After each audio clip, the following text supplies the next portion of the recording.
Video में मैं आपको त्रिभुजों के बारे में बता चुका हूँ। त्रिभुज के अंतःकोण, बहिष्कोण, ये सब के बारे में कुछ मैंने आपको नोट भी कराए थे, नोट भी लिखाए थे। अगर आपने पहली वीडियो देख ली हो तभी आप इस वीडियो को समझ पाएंगे। अगर पहली वीडियो नहीं देखी है तो आपकी समझ में कुछ नहीं आएगा। देखिएगा, ये हमारा त्रिभुज एक PQR दिया गया है। PQR में ये आपके एंगल TQP बहिष्कोण है और एंगल ये भी है SPR, ये भी बहिष्कोण है। ये दोनों बहिष्कोण दिए गए हैं तो आपको एंगल पूछा ये वाला एंगल PRQ आपको पूछा गया है। तो इसको कैसे ज्ञात करेंगे? बहुत आसान तरीका है। पहले मैं एंगल ज्ञात करूँगा QPR, यानी ये वाला एंगल, ये पूरा 180 का होता है। तो 180 में से अगर 135 घटा देता हूँ 45, तो ये एंगल कितना आ गया? 45। अब एंगल ज्ञात करूँगा PQR, इसको भी पूरा 180 अंश होता है। तो 180 में से 110 घटा दीजिए, कितना आ गया? 70। ये 70 आ गया। और त्रिभुज के तीनों कोणों का योग, यानी angle P plus angle Q plus angle R, 180 अंश त्रिभुज के तीनों कोणों का योग कितना होता है? 180 अंश। तो यहाँ पे मैं एंगल P का मान निकाल चुका हूँ, Q का मान निकाल चुका हूँ, R मुझे मालूम नहीं है। तो एंगल R बराबर हो जाएगा 180 माइनस इन दोनों को जोड़ देंगे 115। तो एंगल R का मान हो जाएगा 65। जो हमें पूछा था एंगल PRQ, तो कितना आ गया? 65। अब अगले सवाल की तरफ देखेंगे हम जरा। एक्सरसाइज 6.3 का दूसरा सवाल हम देखेंगे। इस सवाल में क्या दिया गया है कि हमारे पास कोई त्रिभुज XYZ है। त्रिभुज XYZ में ये एंगल X बराबर दिया गया है 62 और एंगल Y बराबर दिया गया है 54। और यहाँ पर ये O है, तो YO व ZO कोण Y व कोण Z के समद्विभाजक हैं। यानी इनको आधे आधे भागों में बांटेंगे। तो ये 54 था, तो ये 27 और ये भी 27 रह जाएगा। तो आपको पूछा क्या है? एंगल OZY ये पूछा है और एंगल YOZ ये पूछा है इस सवाल में। तो देखिए किस तरीके से याद करते हैं। पहले मैं एंगल निकालूंगा XZY। तो त्रिभुज के तीनों कोणों का जो 180 अंश होता है, तो 180 में से ये X वाला और ये आपका Y वाला घटा देंगे। 180 में से 54 प्लस 62 घटा देंगे। 180 में से 54 62 116 घटा देंगे, तो ये रह जाएगा आपका 64। तो यानी हमारा जो Z का मान आ चुका है वो 64 आ चुका है। अब हम एंगल OYZ निकालेंगे। OYZ होगा 54 का आधा अर्थात 27। क्यों?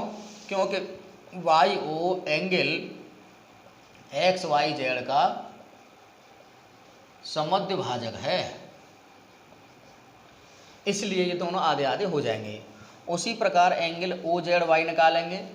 तो ये पूरा मेरा निकल के आया था, ये 64 का निकल के आया था। तो इसको भी हम 64 का आधा कर देंगे, तो क्या रह जाएगा? 32। क्यों? क्योंकि ZO एंगल XZY का समद्विभाजक है। हमारे पास ये आ गए।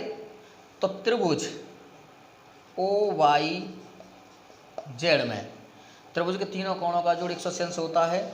एंगल OYZ पहले angle OZY plus angle YOZ, इनका जोड़ 180 अंश होता है, क्योंकि त्रिभुज के तीनों कोणों का योग 180 अंश होगा।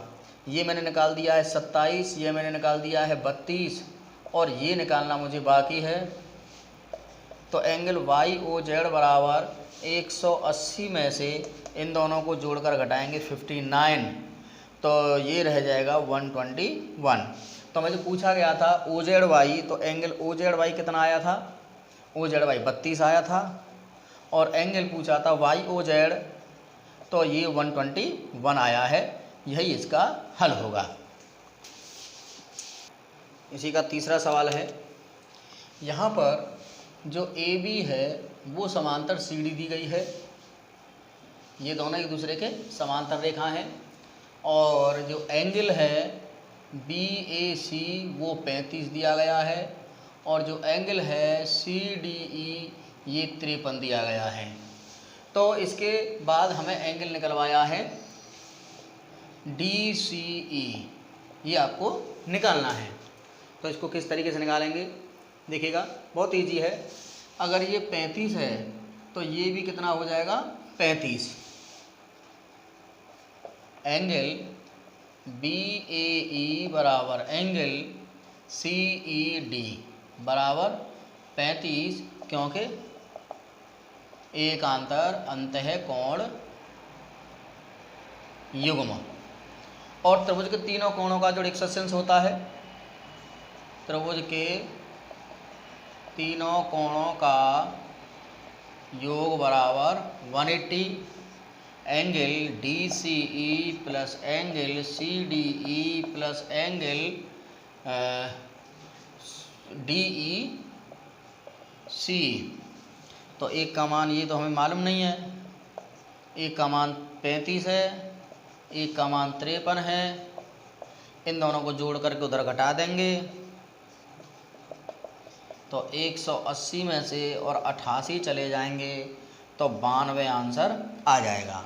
तो इस तरीके से बहुत आसान है। तीसरा सवाल भी ये सवाल नंबर 5वां है। चौथा सवाल इसका बहुत आसान है, आप करेंगे तो हो जाएगा, नहीं करेंगे तो हाथ पैर रखे बैठेंगे कुछ नहीं होगा। ये सवाल हमें देखने में बहुत टिपिकल दिखाई दे रहा है, लेकिन बहुत आसान सवाल है। सवाल में पहले तो ये समझ लीजिए क्या क्या दिया गया है। तो इसमें जो पी क्यू है वो परपेंडिकुलर है पी एस के, यानी ये जहाँ पर एक जिस तरीके आयताकार दिखाई दे रहा है, इसका मतलब ये 90 अंश का कोण है।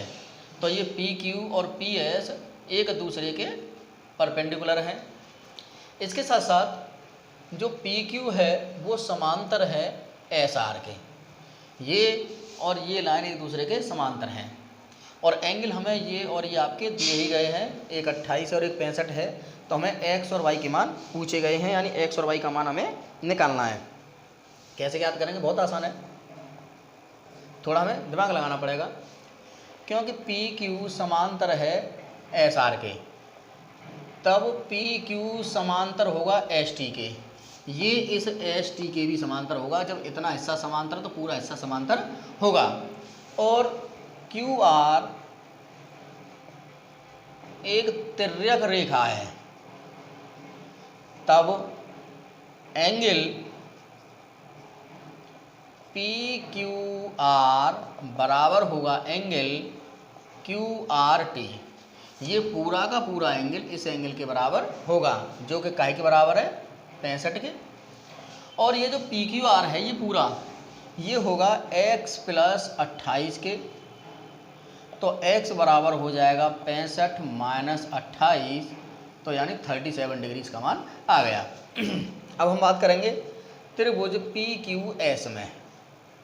तो ये यहाँ पर एंगल P, एंगल Q और एंगल S तीनों कोणों का जोड़ 180 अंश होगा, यानी 90 प्लस y प्लस x बराबर 180। यहाँ पर y तो मुझे मालूम, पर x का मान मैं पहले निकाल चुका हूँ 37।